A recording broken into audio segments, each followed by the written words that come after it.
Praise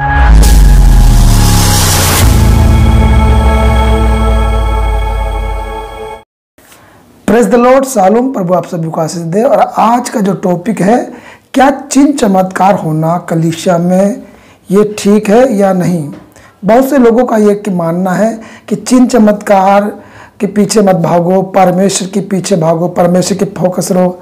परंतु चिन्ह चमत्कार के लिए परमेश्वर का वचन क्या कहता है, इस बारे में हम इस विषय में जानेंगे। हम देखते हैं पहला कुरिन्थियों उसके 12 अध्याय उसके 4 पद से लेकर 11 पद तक और 9 पद में हम देखते हैं यहाँ पर विश्वास के वरदान के बारे में बात की जाती है और चंगा करने का वरदान। यहाँ पर लिखा है कि परमेश्वर की आत्मा ने हर एक को वरदान बांटा है। आत्मा एक ही है, परंतु उसने अपने लोगों को ये वरदान बांटे हैं। तो चंगा करने का वरदान और सामर्थ का वरदान परमेश्वर ने बांटा है, परंतु सबके अंदर एक ही आत्मा है, वो परमेश्वर की आत्मा है। हम पहला पत्रस उसका 4 अध्याय उसका 10 पद को भी देखते हैं। यहाँ पे लिखा है, जिसको जो वरदान मिला है वह उसे परमेश्वर के नाना प्रकार के अनुग्रह के भले भंडारियों के समान एक दूसरे की सेवा में लगाए। देखिए यहाँ पे परमेश्वर का वचन कह रहा है कि जिसको जो वरदान मिला है, यदि चंगाई का वरदान मिला है, भविष्यवाणी का वरदान मिला है, तो वो दूसरे की सेवा में उपयोग करे, एक दूसरे की सेवा के लिए इस्तेमाल हो। जो जो प्रभु ने तोड़े दिए हैं एक दूसरे को, उनके लिए वो एक दूसरे के लिए, कलीसिया के लिए, प्रभु के दास लोग, प्रभु के सेवक या प्रोफिट या अपोस्टल एक दूसरे की सेवकाई को बढ़ाने के लिए उन वरदानों का प्रयोग करें। तो यहाँ पर बाइबल वरदानों को लेकर भेदभाव नहीं करती, परंतु बहुत से लोगों के पास चंगाई का वरदान नहीं है, भविष्यवाणी का वरदान नहीं है और उनके पास ज्ञान का वरदान या प्रकाश की बुद्धि का वरदान है, तो वो चंगाई के वरदान के खिलाफ में या भविष्यवाणी के वरदान के खिलाफ में बातें करते हैं। तो ऐसा नहीं होना चाहिए, क्योंकि यहाँ पर बाइबल तो कोई भी प्रकार का भेदभाव नहीं करती। परमेश्वर की आत्मा ने जिसको जो बांटा है वो एक दूसरे की सेवा में लगा सकते हैं। परंतु आज हम कलीसिया में देखते हैं कि जो व्यक्ति प्रचारक है या जो व्यक्ति प्रॉफिट है, जो अपोस्टल है, वो एक दूसरे की सेवकाई में इस्तेमाल नहीं करना चाहता, परंतु सबके अंदर एक ही आत्मा है। और ध्यान दीजिएगा कि परमेश्वर के आत्मा ने सबको ये वरदान बांटे हैं, तो इसमें परमेश्वर की कलीसिया की उन्नति के लिए हमको उपयोग होना है एक दूसरे के लिए।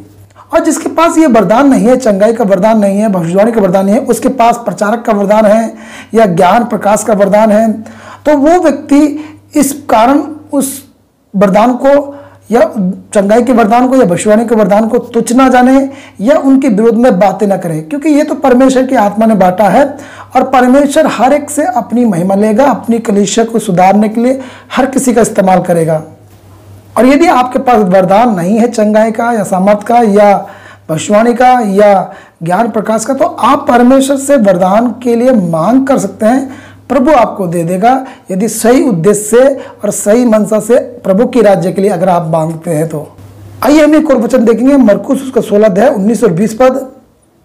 निदान प्रभु यीशु उनसे बातें करने के बाद स्वर्ग पर उठा लिया गया और परमेश्वर की दाहिनी ओर बैठ गया। और 20 पद कहता है, और उन्होंने निकलकर हर जगह प्रचार किया और प्रभु उनके साथ काम करता रहा और उन चिन्हों के द्वारा जो साथ साथ होते थे वचन को दृढ़ करता रहा। आमीन। देखिए यहाँ पर जो चिन्ह चमत्कार हो रहे हैं उन इस मारे हो रहे हैं जो वचन को दृढ़ मजबूत किया जा रहा है।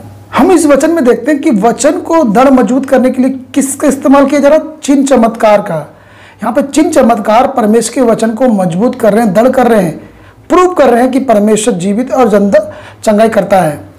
देखिए यहाँ पर परमेश्वर का वचन को दृढ़ मजबूत कौन कर रहा है, चिन्ह चमत्कार, चंगाइयाँ, छुटकारा दे रहे हैं, तो परमेश्वर का वचन को दृढ़ किया जा रहा है, मजबूत किया जा रहा है। और भी लोग विश्वास कर रहे हैं, जब चिन्ह चमत्कार को देख रहे हैं तो परमेश्वर के वचन पर उनका विश्वास और मजबूत हो रहा है कि हाँ, परमेश्वर जो प्राचीन काल में अद्भुत काम करते आया वो आज भी कर रहा है, लंगड़ों को चंगा कर रहा है, मुर्दों को जिला रहा है। ये चिन्ह चमत्कार को देख के लोग वचन पर विश्वास कर रहे थे कि यीशु मसीह प्रभु है और यीशु मसीह परमेश्वर का पुत्र था, वही जीवित स्वर्ग में उठा ले गया, वो दोबारा आएगा। तो इन बातों पर परमेश्वर के वचन पर उनको हियाब हो रहा है और दृढ़ हो रहा है कि वो परमेश्वर में विश्वास कर रहे हैं। अब बहुत से लोग इस वचन का प्रयोग करते हैं ताकि चिन्ह चमत्कार पे लोग विश्वास ना करें। मत्ती 7 अध्याय के 22 पद में लिखा है कि बहुत से लोग कहेंगे उस दिन उठ खड़े होकर कि यीशु तेरे नाम से हमने दुष्ट आत्मा को निकाला, तेरे नाम से बड़े बड़े काम किए, और यीशु कह देगा कि मैं तुम्हें नहीं जानता।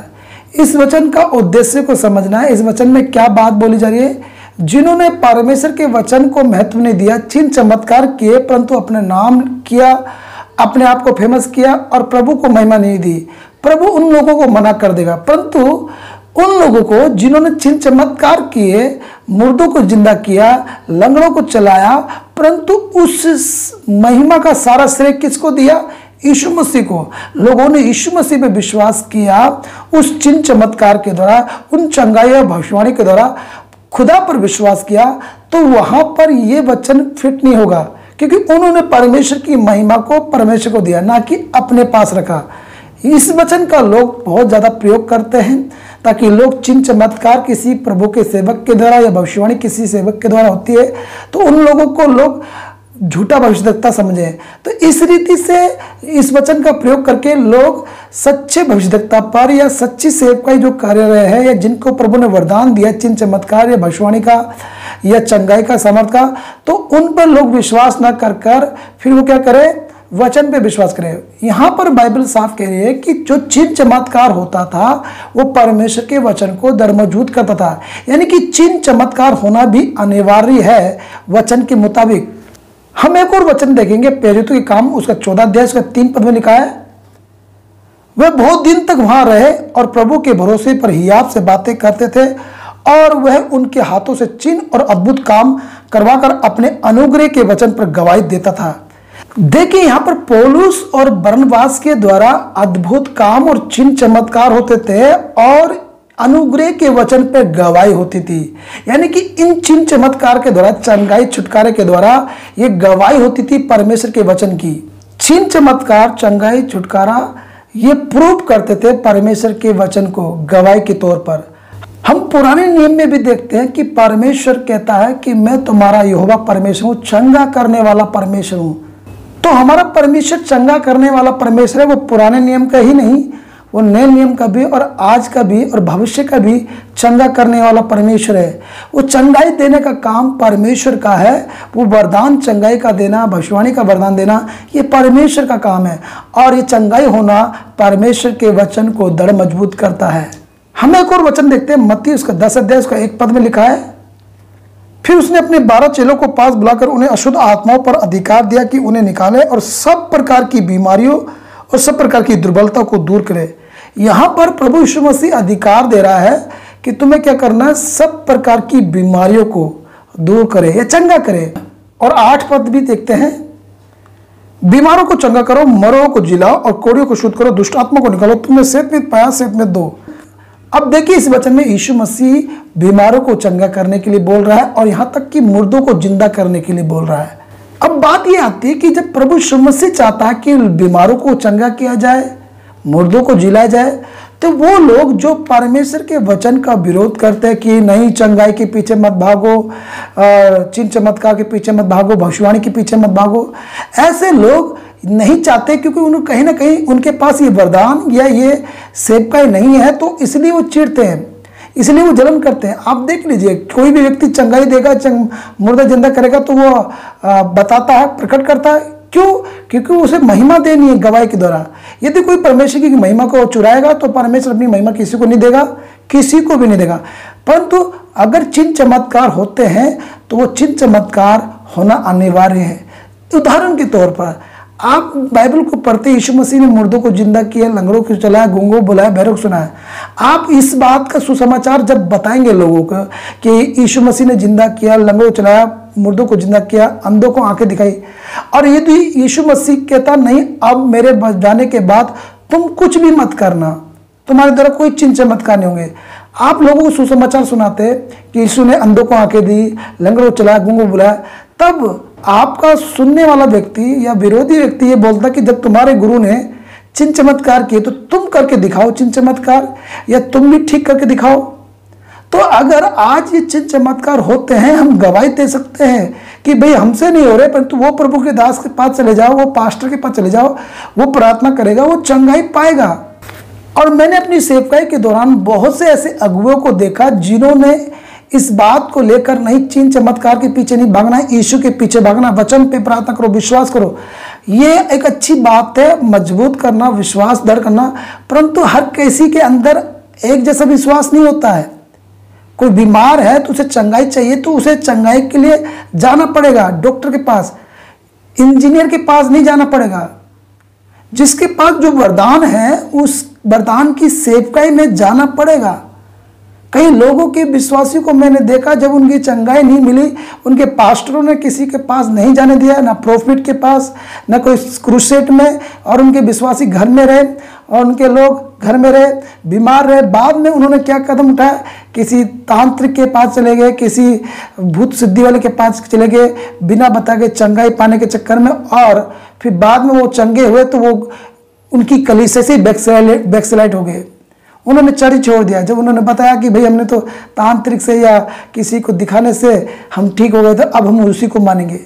इससे अच्छा है कि ऐसी कलीसिया, ऐसा पास्टर अपनी कलीसिया में अगर बीमार है कोई व्यक्ति, तुम्हारे पास या आपके पास वो वरदान नहीं है, परंतु किसी सेवकाई में ये वरदान है, भविष्यवाणी का, चंगाई का, सामर्थ का, तो आप अपनी कलीसिया को भेजें या अपनी कलीसिया में ऐसा क्रूसेट रखें ताकि चिन्ह चमत्कार के द्वारा आपके लोग ठीक हो और आपके लोग आपके साथ बने रहे। वो आत्मा भटके ना, बैकस्लाइड ना हो, वो आत्मा अनंत जीवन तक विश्वास योग्य रहे और आपको लेखा ना देना पड़े। हम एक और वचन देखते हैं जहाँ पे यीशु मसीह ने खुद चिन्ह चमत्कार की ओर विश्वास करने को बोला। यूहन्ना 10 अध्याय उसका 38 पद में लिखा है, परंतु यदि मैं करता हूं तो चाहे मेरा विश्वास ना भी करो, परंतु उन कामों का तो विश्वास करो ताकि तुम जानो और समझो कि मैं पिता मुझ में है और मैं पिता में हूं। देखिए यहाँ पर प्रभु यीशु मसीह उन कामों के ऊपर विश्वास करने के लिए बोल रहा है जो यीशु मसीह के द्वारा हुए थे। अंधे देखे थे, लंगड़े चले, गूंगे बोले, बहरे सुने, जन्म के ऐसे अद्भुत काम जो जन्म के माँ के गर्भ से जो अंधे पैदा हुए थे, लंगड़े पैदा हुए थे, उन्हें प्रभु ने चंगा किया, ठीक किया, लवे के रोगी को चंगा किया, मुर्दों को जिलाया। इन कामों पर विश्वास करने के लिए प्रभु यीशु मसीह ने बोला। हम व्यवस्था विवरण उसका 26 अध्याय उसका 8 पद को भी देखते हैं। और यहोवा ने बलवंत हाथ और बढ़ाई हुई भुजा से अति भयानक चिन्ह और चमत्कार दिखलाकर हमको मिस्र देश से निकाल लाया। देखिए यहाँ पर अद्भुत चिन्ह चमत्कार को दिखाकर परमेश्वर मिस्र देश से निकाल के लेके आया। यानी कि जो चिन्ह चमत्कार होते हैं, ये चंगाइयाँ, भविष्यवाणियाँ, वो इसलिए प्रभु करता है ताकि लोगों का विश्वास प्रभु पर हो, वो उद्धार में आए, उस जीवन से निकले, उस पापों के बंधन से छुटकारा पाए और यीशु मसीह में आए। और ये प्रेजेंटिंग भी होती है कि परमेश्वर अद्भुत चिन्ह चमत्कार करता है।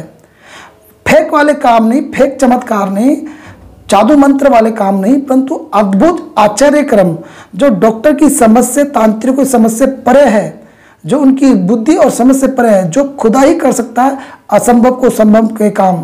हम एक और चमत्कार देखते हैं, जन्म के अंधे का दृष्टिदान पाना। हम यूहन्ना 9 अध्याय उसके 30, 31 और 32 पद को देखते हैं। उसने उनको उत्तर दिया, ये तो आश्चर्य की बात है कि तुम नहीं जानते कि वह कहाँ का है, तो भी उसने मेरी आंखें खोल दी। 31 पद, हम जानते हैं कि परमेश्वर पापियों को नहीं सुनता, परंतु यदि कोई परमेश्वर का भक्त हो और उसकी इच्छा पर चलता है तो वह उसकी सुनता है। 32, जगत के आरंभ से ये कभी सुनने में नहीं आया कि किसी ने जन्म के अंधे की आंखें खोली हो। 33 पद, यदि ये व्यक्ति परमेश्वर की ओर से ना होता तो कुछ भी नहीं कर सकता। देखिए इस चमत्कार को देखकर यहाँ पर बड़ा आश्चर्य हुआ था कि इस बात से लोग महसूस कर गए थे कि यीशु मसीह परमेश्वर की ओर से है, वो परमेश्वर है, क्योंकि ऐसा अद्भुत काम कोई जन्म के अंधे को या चंगाई नहीं दे सकता था, या जगत से आरंभ से ऐसी गवाही नहीं सुनी गई थी जो ऐसा चमत्कार देखा हो। तो ये चमत्कार, ये चंगाई यहाँ पर परमेश्वर की महिमा की थी और ये फोकस था कि ये परमेश्वर का पुत्र है, ये परमेश्वर है। अब चिन्ह चमत्कार के लिए भी पौलुस इस बात को बोलता है अपनी पत्रियों में कि तुम अपने चिन्ह चमत्कार के जो वरदान मिले हैं, जो भी वरदान मिला, भविष्यवाणी का, चंगाई का, सामर्थ का, उन वरदानों को तुमको चमकाना है। हम देखते हैं 2 तीमुथियुस उसका 1 अध्याय उसका 6 पद में लिखा है, इसी कारण मैं तुझे शुद्धि दिलाता हूं कि तू परमेश्वर के उस वरदान को जो मेरे हाथ रखने में द्वारा तुझे मिला है चमका दे। अब देखिए इस वचन में बाइबल में पौलुस कह रहा है कि जो वरदान मेरे हाथ रखने के द्वारा तुझे मिले थे उन वरदानों को चमकाना है। तो यानी कि जो चिन्ह चमत्कार का जिसके पास वरदान है या जिनको अधिकार में प्रयोग करके चमत्कार करते हैं या जिनको सामर्थ चंगाई की सेवकाई है, ऐसी सेवकाई वाले ऐसे प्रभु के जन या प्रभु के दास लोगों को अपने पास जो वरदान है उनको चमकाना है। उसमें वरदान चंगाई का है, सामर्थ का है, भविष्यवाणी का है, ज्ञान प्रकाश की बुद्धि का है, यह सेवकाई है। आपके पास भविष्यद्वक्ता की है, अपोस्टल की है, तो अपोस्टल भविष्यद्वक्ता की सेवकाई, पासवान की सेवकाई में ये चिन्ह चमत्कार होना अनिवार्य है और यीशु के नाम से चिन्ह चमत्कार होते हैं। तो हम इन चिन्ह चमत्कार को भी इग्नोर नहीं कर सकते। हम चिन्ह चमत्कार को देखना है, विश्वास करना है, परंतु हमारा विश्वास परमेश्वर की ओर बढ़ना है, क्योंकि चिन्ह चमत्कार परमेश्वर के वचन को मजबूत करते हैं, मोहर लगाते हैं, दृढ़ करते हैं और परमेश्वर की ओर हमें अग्रसर करते हैं, यानी कि उद्धार में लाते हैं। चिन्ह चमत्कार, चंगाई, भविष्यवाणियां, सामर्थ के काम। इसलिए हमें एक वचन को लेकर इन चीज़ों को इग्नोर नहीं करना है, क्योंकि जो वचन हम लेते हैं मत्ती 7:22 कि अंतिम दिनों में लोग कहेंगे कि मैंने तेरे नाम से चिन्ह चमत्कार किए और भविष्यवाणी करी, और यीशु कहेगा मैं तुम्हें नहीं जानता। इसका मतलब ये नहीं कि हम वचनों को या चिन्ह चमत्कार पर विश्वास ना करें, परंतु चिन्ह चमत्कार जो करता करने दो, जिसके पास जो वरदान है। परंतु जो चंगाई पाना चाहता है, भविष्यवाणी पाना चाहता है, वो व्यक्ति इस बात का सावधान रहे, जब उसे चंगाई मिलती है या उसके लिए भविष्यवाणी होती है, वो विश्वास करे और परमेश्वर में आगे बढ़े। परंतु इस वचन को लेकर हम और किसी की सेवकाई को, जिसको चंगाई का वरदान मिला है, भविष्यवाणी का वरदान मिला है, प्रॉफिट की है, अपोस्टल की है या टीचर की सेवकाई है, उसको हम इग्नोर नहीं कर सकते। उनके द्वारा भी खुदा का काम होना है और ये खुदा का काम है, एक व्यक्ति से नहीं होगा। परमेश्वर ने सभी को ये वरदान बांटा है और अपने राज्य के लिए वो सभी वरदानों को इस्तेमाल करता है और वो अपने राज्य में सबको लेके आएगा। इसलिए किसी के पास भविष्यद्वक्ता की सेवकाई है, अपोस्टल की सेवकाई है या पासवान की सेवकाई है या वरदान है भविष्यवाणी का या चंगाई का या सामर्थ का, तो हम इन बातों को लेकर उनके साथ विरोध ना करें। इसलिए चिन्ह चमत्कार होना लाजमी है और होना जरूरी है, क्योंकि परमेश्वर चंगा करने वाला है और वो चिन्ह चमत्कार खुदा के राज्य में बढ़ाने के लिए है। वो चिन्ह चमत्कार आपको विश्वास में दृढ़ करने, मजबूत करने के लिए है, गवाही के लिए है, दूसरे के व्यक्ति के सम्मुख आप प्रभु का सुसमाचार सुनाने के लिए एक सरल रास्ता बन जाता है कि किसी के जीवन में असंभव काम था, संभव किया चिन्ह चमत्कार के द्वारा। तो हम कहीं ना कहीं चिन्ह चमत्कार को गलत नहीं कह सकते। गलत तब है जब कोई व्यक्ति परमेश्वर की महिमा को चुराता है। परंतु यदि कोई व्यक्ति प्रभु का सेवक चिन्ह चमत्कार कर रहा है, भविष्यवाणी कर रहा है, परंतु वो महिमा परमेश्वर को दे रहा है, प्रभु को आदर दे रहा है, तो ऐसा चिन्ह चमत्कार, ऐसी भविष्यवाणी गलत नहीं है। सो प्रभु आप सभी को आशीष दे। God bless you.